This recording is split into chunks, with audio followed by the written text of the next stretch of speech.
$3 lang yan kahit saan ka makarating.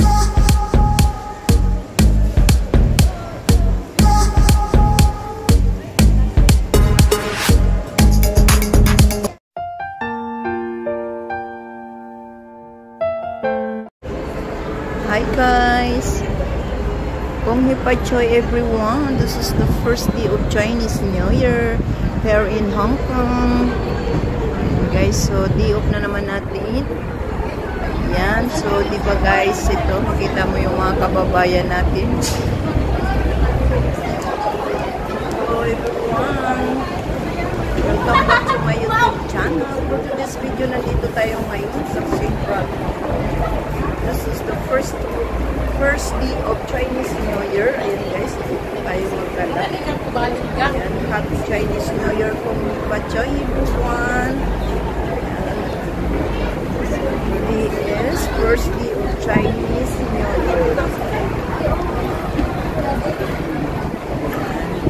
So kay gagala muna tayo. Ito yung mga kababayan natin. Marami sila.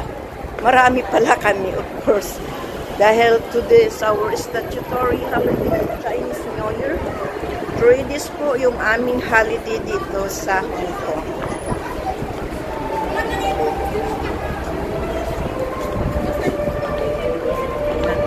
Pero hindi ganun kadami ngayon yung ating mga kababayang nag-iop. Iba po kasi ayaw daw nilang lumabas. Ayan. Iba naman ay kung saan sila nagpunta para ma-enjoy yung kanilang 3 days na day off. O kaya out of town sila like sa China, sa Macau, at kung saan-saan pa, sa island ng Hong Kong para makapag-enjoy ang buhay nila. Ito yung mga Chinese na naghihingi. Like parang kahit sila mayaman na yan,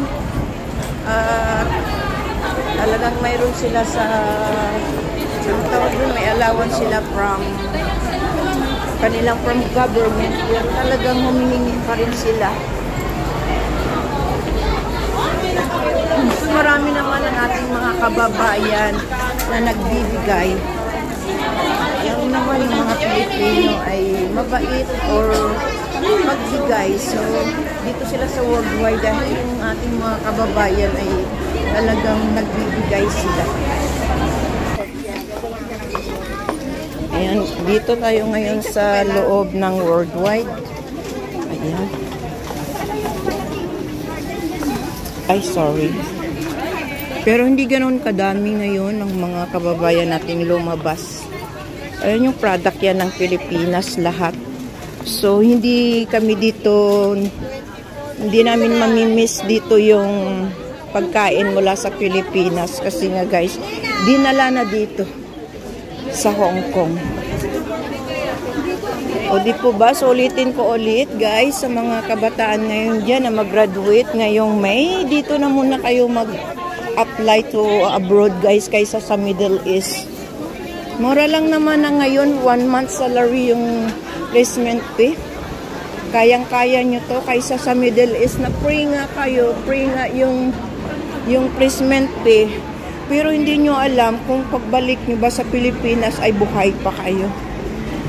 Although galing po ako dyan, pero dahil sa panahon ngayon napaka ang ating kababayan ay busy.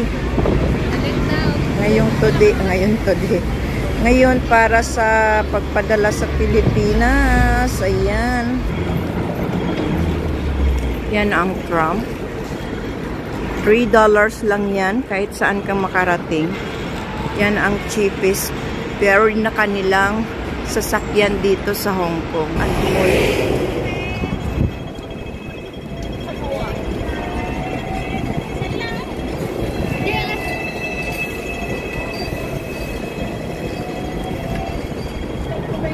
Okay guys, papasok tayo sa landmark.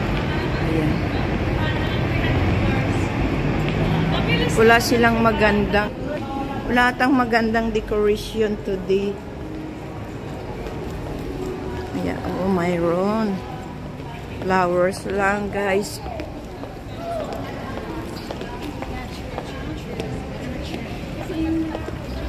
Ito yung decoration nila sa kanilang Chinese New Year. Flowers lang.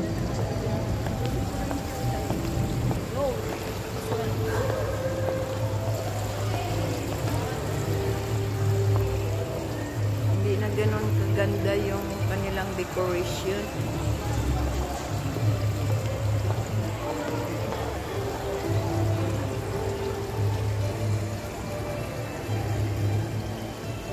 Yung iba kasi close yung kanilang store, guys, kasi first day of Chinese New Year, actually close talaga lahat yung iba. Karamihan ay close sila.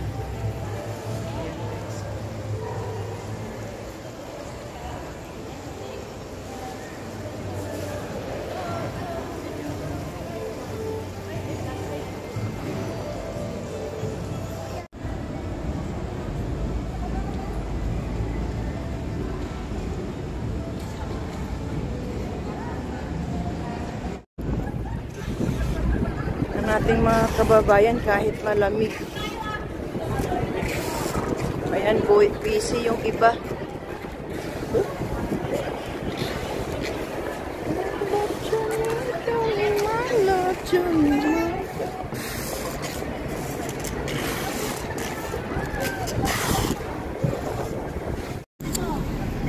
Guys, yung ating mga kababayan ay busy sa pagtitinda ng ukay-ukay.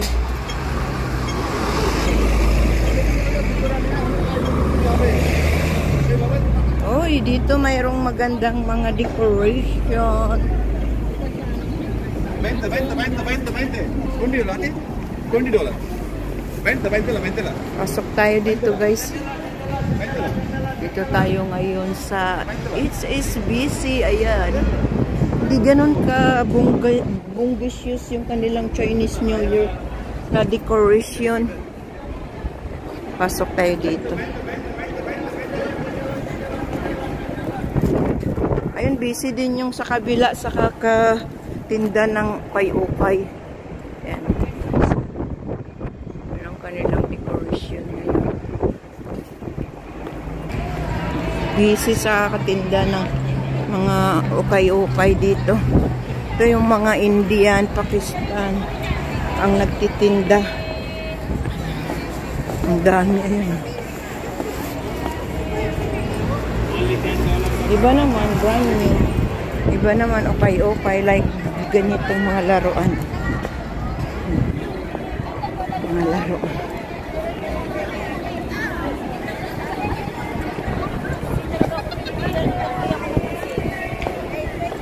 Ala, maraming tinda nila dito. Magtingin nga tayo. $10 daw. Pero maganda naman.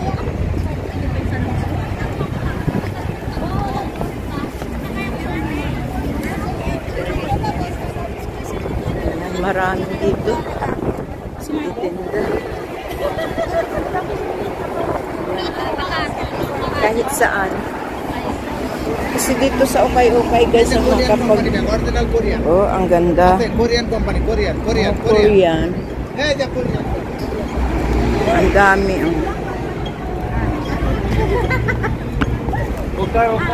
Kaysa bibili ka sa pwesto, mahal. Dito, mura lang. Kasi hindi sila nagbabayad. Ang problema mamaya pag may pulis, takbuhan sila.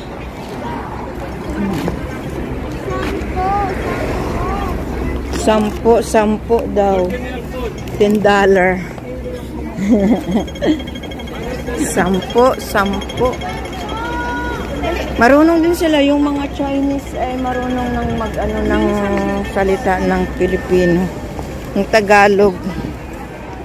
Ito parang brand new ito. Brand new.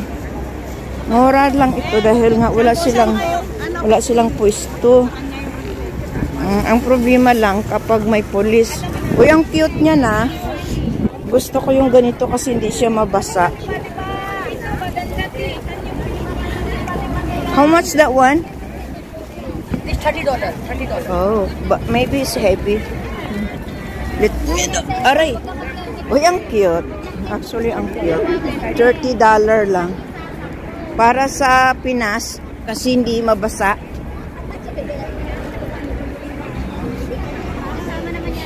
$30 lang. O, diba? Mura lang.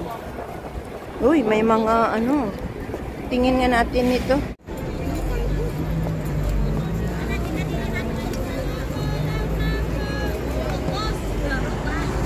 Ayan o.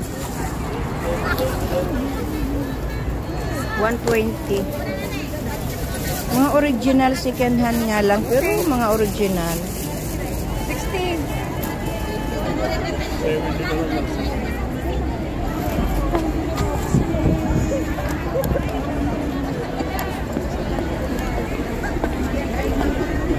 Saka baranda dati.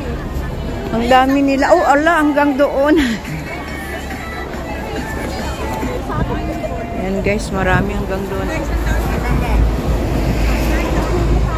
Pero makamura ka dito at magaganda pa. Mga original. Kasi yung mga ano dito, mayayaman, eh walang tigil sa kakatapon ng mga kahit original. So, kinukuha po nila at ititinda. So, parang ito yung oo. Ayan, 10 lang daw. Mura lang. Kaysa yung nasa department store ka pupunta, mahal.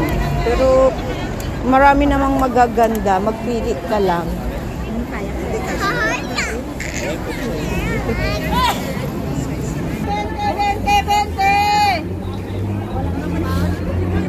May 20, may 10. It's meant $20. $10. Diba? So, yung mga hindi mo arty at nagtitipid. Hi, Reels! Reels. O yan. Ang mga kababayan natin masipag. Kasi pwedeng magpulot sa backdoor tapos ibibinta. Kasi kung saan-saan ang itatapon ng mga employers yung mga bag nila. Tapos pinupulot ng ating mga kababayan na masipag mamulot. Lalo yung mga kababayan nating mga ano dito, malaya sa mga employers. Nakapagpulot sila. Tapos ibibinta, masipag. Mamulot sila kung saan and then ibibinta dito. Sayang $20 tapos $30. Ibang mahal pa nga eh. Kung magaganda, kung nakita nila mga original, 100 ang binibenta nila. 150. Tulad nito, original to eh. Ayan oh. Ay! So, of course, hindi na. Pero may paraan to para linisin. Ay, naku, napagod makalabas. Tulad nito oh. Kaso malaki. Malaki siya. Uy, salad. Ang pangalan. Pero original siya. Balat. Balat. Kasi mura lang. Maganda. Ito yung second hand. Pero magaganda pa.